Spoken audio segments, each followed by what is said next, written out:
Jadi abi ho dah nak berangkat ni mo. Hai puho. Ngot ajak operla. Ya. Pak leader travel Nanggro di perla. Jadi travel Nanggronya pu di Perlak Manteng. Na travel Nanggro ataupun di luar lain pina. Mana di perla mendang.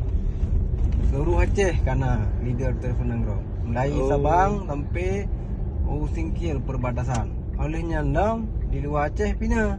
Di Medan di Jakarta pina. Insya-Allah nanti awal tahun 2024 akan tapu berangkat jamaah umrah travel Nanggro dari Jakarta. Oh kapal lo ada. Berarti yang lu dengar-dengar yang berangkat setiap bulannya. Ya insya-Allah setiap bulan.